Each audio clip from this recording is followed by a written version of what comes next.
नमस्कार. मला वाटतं काही कथा फक्त ऐकण्यासाठी नसतात. त्या आपल्याला आतून बदलायला येतात.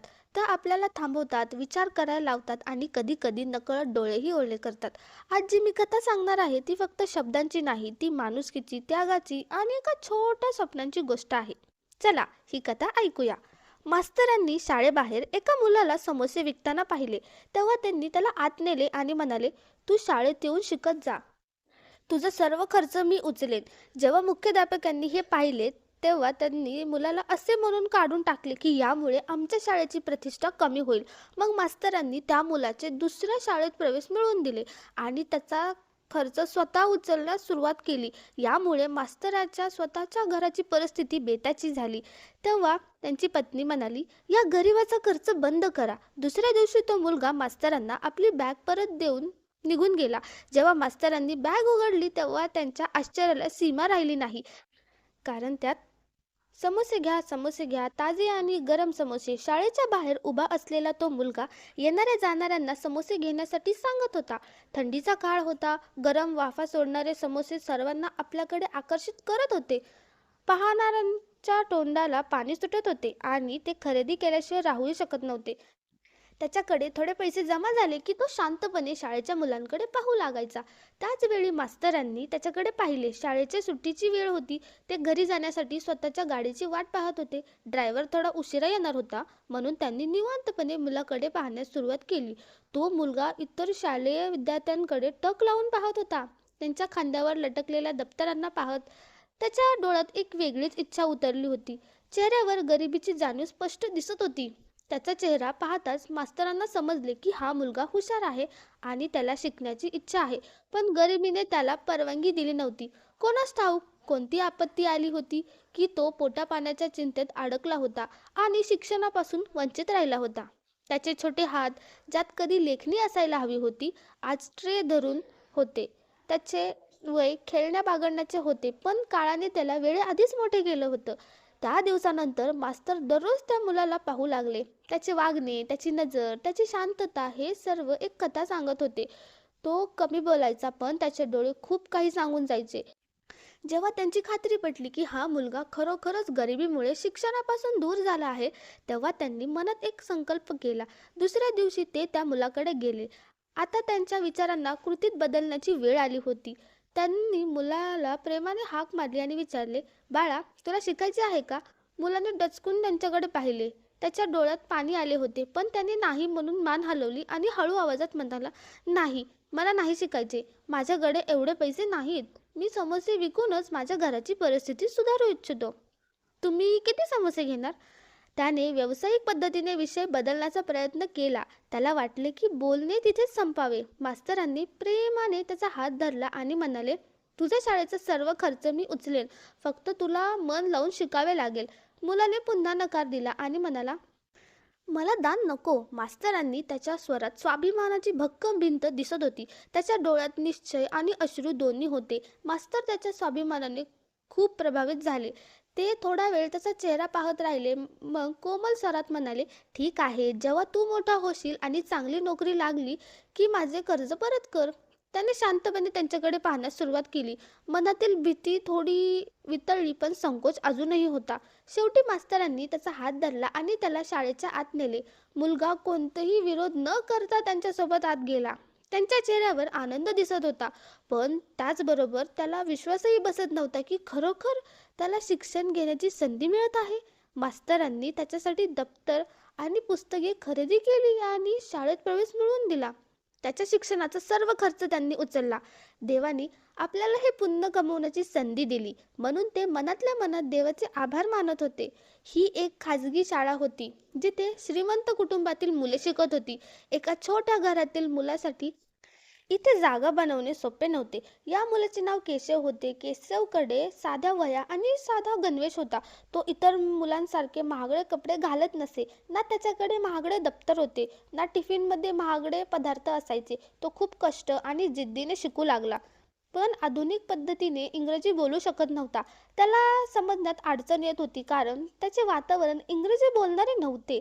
जर त्याला वेळ आणि प्रोत्साहन दिले असते तर तो नक्कीच शिकला असता. पण तसे झाले नाही. लवकरच मुख्याध्यापकांकडे त्याच्याबद्दल तक्रारी पोहोचल्या की हा मुलगा शाळेच्या प्रतिष्ठेला साजेसा नाही. काही शिक्षकांना अडचण वाटू लागली. कोणालाच त्याचे कच्चे इंग्रजी खटकत होते, तर कोणाला त्याचा साधा वेश. मुख्याध्यापकांनी मास्तरांना ऑफिसमध्ये बोलावले आणि कठोर स्वरात विचारले, तुम्हाला माहीत असायला हवे की इथे कशा प्रकारच्या मुलांना शिकवले जाते. आमच्या शाळेचा दर्जा घसरत आहे. जर अशी मुलं इथे शिकली तर श्रीमंत लोक आपल्या मुलांना इथे पाठवणे बंद करतील. आपले पगार आणि खर्च त्यांच्याच फीमधून पूर्ण होतात. मी माझ्या शाळेची प्रतिष्ठा पडू देणार नाही. त्यामुळे या मुलाला प्रवेश दुसरीकडे कुठेतरी करा. हे ऐकून मास्तरांच्या हृदयाला जखम झाली. त्यांना जाणीव झाली की गरिबी फक्त पैशाची नसते, ती वागण्यातही दिसते. केशवसाठी ही बातमी डोंगरासारखी कोसळली. तो शांत झाला, पण त्याच्या डोळ्यात एक आग पेटली होती. आता त्याला रडायचे नव्हते. त्याने शांतपणे निश्चय केला की तो पुढे शिकून दाखवेल की गरिबाचे मुलंही शिकू शकते आणि पुढे जाऊ शकते. त्याने मनात ठाम ठरवले की तो मेहनत करेल, इथे असो किंवा दुसरीकडे. त्याचा संबंध समोसे विकणाऱ्या हातांची नक्कीच आहे, पण त्याची स्वप्ने खूप उंच आहेत. मास्तरांना केशवबद्दल एक वेगळेच आपलेपण वाटू लागले होते. त्यांना कोणत्याही परिस्थितीत त्याचे भले व्हावे होते. त्यांनी कधीच त्याला विचारले नव्हते की तो कोण आहे, काय करतो, कुठून आला आहे, त्याचे आई वडील कोण आहेत. तो शिकण्याऐवजी पोटापाण्याच्या चिंतेत का अडकला आहे. त्यांना फक्त त्याला शिकवायचे होते, त्याचे भविष्य अंधकारमय होण्यापासून वाचवायचे होते. त्यांना असे वाटत होते की जणू केशव ही त्यांचीच जबाबदारी आहे, जणू देवानेच त्याला त्यांच्याकडे सोपवले आहे. मास्तरांनी केशवचा प्रवेश दुसऱ्या शाळेत केला. तिथे केशवने मन लावून मेहनत करण्यास सुरुवात केली. तो वेळेवर शाळेत जात असे, परत येऊन गृहपाठ करत असे आणि रात्री उशिरापर्यंत जागत अभ्यास करत असे. त्याच्या मनात ही भीती होती की जर त्याने अभ्यास ढिलाई केली तर मास्तर त्यांच्यावर रागवतील आणि त्यांची मेहनत व्यर्थ जाईल. त्याचे जीवन पुन्हा मजुरी किंवा भुकेच्या अंधारात कोसळेल. याच भीतीमुळे तो अधिक गंभीर झाला होता. पण इथे अजून एक संकट येणार होते. मास्तर स्वतः एका खाजगी शाळेत शिक्षक होते. त्यांचे उत्पन्न एवढे नव्हते की ते एक जास्त खर्च सहन करू शकतील. ज्या शाळेत ते शिकवत होते आणि ज्या शाळेतून केशवला काढले गेले होते, तिथे त्याची फी द्यावी लागत नव्हती. शिक्षकांच्या मुलांना तिथे मोफत शिक्षण मिळत असे. त्यांना फक्त वही, पेन्सिल आणि इतर छोट्या गोष्टींचा खर्च करावा लागत असे. पण आता परिस्थिती वेगळी होती. या नवीन शाळेत केशवची फी भरावी लागत होती. पुस्तके, वह्या, गणवेश आणि जोडे हे सर्व नवीन घ्यावे लागत. सोबतच येण्या जाण्याचा प्रवासाचा खर्चही वाढला. अशा प्रकारे घराच्या खर्चात अचानक खूप वाढ झाली होती. मास्तरांची पत्नी समाधानी स्वभावाची नव्हती. आधीही खर्चावरून तिचे मास्तरांची अनेकदा भांडण होत असे. आता तर हा वाद गंभीर झाला होता. तिला समजले होते की मास्तर केशवचा सर्व खर्च स्वतः उचलत आहेत. ती दररोज घरात गोंधळ घालत असे. ती म्हणायची, केशवचा खर्च देणे बंद करा. घराची परिस्थिती आधीच खूप बिकट आहे. मोठे दानशूर बनताय. आधी स्वतःच्या मुलांचा विचार करा. आपल्या घराची परिस्थिती सांभाळा, मग दुसऱ्याबद्दल दया दाखवा. पण मास्तर त्यांचे काहीही ऐकत नसत. ते स्वभावातच सहनशील आणि शांत प्रवृत्तीचे गृहस्थ होते. पत्नीच्या कडू बोलण्याचे ते उत्तर देत नसत. ते शांतपणे तिचे बोलणे ऐकून घेत आणि मनातल्या मनात ईश्वराकडे शक्ती मागत. त्यांचा असा विश्वास होता की जे काम धर्म आणि ईश्वराच्या आनंदासाठी केले जाते त्यात नक्कीच मदत मिळते. त्यांना वाटायचे की जर आज केशवची मदत केली नाही तर तो कायमचा अज्ञान आणि गरिबीच्या अंधारात हरवून जाईल. याच विचारांमुळे तो स्वतःलाच मागे हटवण्यापासून रोखत असत. केशवही हे सर्व अनुभवत होता. मास्तर त्याच्यासाठी किती त्याग करत आहेत त्याचा त्याला अंदाज होता. तो अनेकदा त्यांचे बूट पॉलिश करून देत असे, पाणी आणून ठेवत असे आणि त्यांच्यावर ओझे न बनण्याचा प्रयत्न करत असे. त्याच्या मनात मास्तरबद्दल वडिलांसारखा आदर निर्माण झाला होता. तो देवाला प्रार्थना करायचा की त्यांना उदंड आयुष्य लाभो. त्याला ही भीती वाटायची की मास्तरांच्या पत्नीची नाराजी वाढून भविष्यात काही मोठी अडचण येऊ नये. तरीही तो धीर सोडत नसे. त्याला फक्त एवढेच वाटायचे की जर तो काहीतरी बनला तर सर्व अडचणी सोप्या होतील. त्याच्या मनात एक मौन संकल्प जागा झाला होता की वाटेत कितीही अडथळे आले तरी तो शिकून नक्कीच पुढे जाईल. घरात आज आधीपेक्षा जास्त शांतता होती. संध्याकाळ होत होती, पण वातावरणात प्रकाशाऐवजी एक विचित्र तणाव पसरला होता. हवा थंड असूनही मास्तरांच्या कपाळावर घाम होता. ते अंगणात ठेवलेल्या जुन्या टेबलावर बसले होते. समोर हिशोबाच्या काही चिठ्ठ्या पडल्या होत्या. विजेचे बिल, शाळेची फी, घराचे राशन, औषधांचा खर्च सर्व एका लांब रांगेत त्यांच्यासमोर उभे होते. त्यांचे हात आपोआप थरथरू लागले. खिशातील पैसे या खर्चाच्या तुलनेत खूप जास्त वाटत होता. त्यांची पत्नी आज पुन्हा मोठ्या आवाजात ओरडत होती. तिचा आवाज स्वयंपाकघरातून निघून पूर्ण घरात घुमत होता. आधी केशव या गोष्टी फक्त अंदाजाने समजून घ्यायचा, पण आज तो खोलीच्या दरवाजापाशी उभा राहून सर्व काही स्वतःच्या कानांनी ऐकत होता. पत्नी म्हणत होती, तुम्हाला माहिती तरी आहे घराची परिस्थिती कुठे पोहोचली आहे? तुमच्याकडे काहीच उरत नाही. तुम्ही एका परक्या मुलावर पैसे उडवत आहात. स्वतःच्या मुलांचा विचार करत नाहीत. बाहेरच्या कोणी विचारले तर काय सांगणार की घरचं खर्च भागत नाही आणि तुम्ही मोठे धर्मकार्य करायला निघाला आहात. मास्तरांनी हळूच उत्तर दिले, ईश्वरांनी जर माझ्या हातांनी कोणाच्या नशिबाचे द्वार उघडले असेल तर मी ते कसे बंद करू? ते मुलंही परात्म्याचे आपत्ती आहे. त्याच्या डोळ्यात जी तडप मी पाहिली आहे ती मी विसरू शकत नाही. पत्नी अजून मोठ्या आवाजात म्हणाली, तडप फक्त त्याच्या डोळ्यात नाही, आपल्या मुलांच्या डोळ्यातही आहे. कधी त्यांना नवीन कपडे मागितले तर तुम्ही टाळता.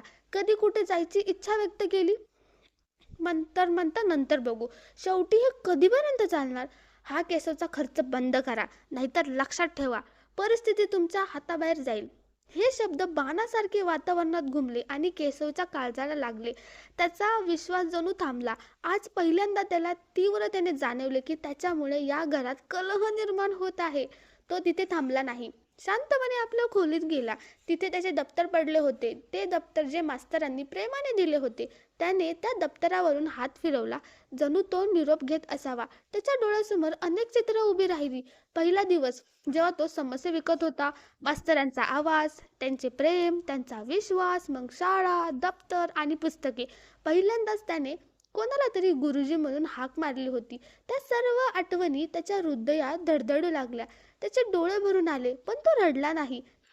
त्याने गपचूप दप्तर उचलले, आत पुस्तके वह्या नीट ठेवल्या, एक चिठ्ठीही ठेवली आणि मग हळूच दरवाजाकडे निघाला. इकडे खोलीत वाद सुरूच होता. पत्नी म्हणत होती, मी तर कंटाळले आहे. एकतर घर सांभाळा किंवा परक्यांसाठी घरच्यांचा बळी देत राहा. तुम्ही गप्प बसून काही मार्ग काढू शकत नाही. मास्तरांनी दीर्घ श्वास घेतला आणि फक्त इतकंच म्हणले की वरचा सर्व पाहत आहे, तो मनाची स्थिती जाणतो. पत्नीने कडवटपणे उत्तर दिले, हो बरोबर बोलताय, देव बघतोय. पण बाजारातले लोक भाडे माफ करत नाहीत आणि दुकानदार उधारही देत नाहीत. त्याच क्षणी दरवाजावर हलकीशी टकटक झाली. दोघेही चकित झाले. दरवाजा उघडला आणि समोर केशव उभा होता. डोळ्यात पाणी होते, पण चेहऱ्यावर एक विचित्र जिद्द होती. त्याने दोघांकडे शांतपणे पाहिले. दप्तरचा पट्टा त्याच्या खांद्यावरून खाली सरकत होता. त्याने हळू आवाजात म्हटले, मास्तर, मला तुमच्याशी एक बोलायचे आहे. पत्नीने रागाने तोंड फिरवून घेतले. मास्तर तातडीने उठले आणि त्याच्या जवळ आले. म्हणाले, हो बाळा, सांग ना, काय झालं? केशवने दप्तर त्यांच्या समोर ठेवले आणि हळूच म्हणाला, मला माफ करा मास्तर, मी अजून नाही शिकू शकत. तुमच्या घरच्या अडचणी माझे मन सहन करू शकत नाही. मला तुमच्यावर ओझे बनायचे नाही. मास्तरांचा चेहरा उतरला. त्यांनी केशवच्या खांद्यावर हात ठेवला आणि म्हणाले, बाळा, हे ओझे नाही, तो पुण्य आहे. तू शिकलास तर मला शांती मिळेल. या सर्व तात्पुरत्या अडचणी आहेत. देव सर्व ठीक करेल. पण केशवने मान हलवली आणि म्हटले, नाही मास्तर, जेव्हा मी तुमचे आणि माईंचे बोलणे ऐकले तेव्हा मला सर्व समजले. मी जर इथे राहिलो तर तुमच्यात वाद अजून वाढतील. माझ्यामुळे तुमच्या घरात अशांती व्हावी असे मला वाटत नाही. हे ऐकून पत्नी थोडी लज्जित झाली, पण अहंकारामुळे तिने तोंड उघडले नाही. मास्तर जणू विनवणी करत म्हटले, बाळा, असे करू नकोस. मी तुला शिकवण्याचे वचन दिले आहे. हे धर्माच्या नावावर आहे. जर तू गेलास तर मला खूप दुःख होईल. मी तुझ्यात माझा मुलगा पाहिला आहे.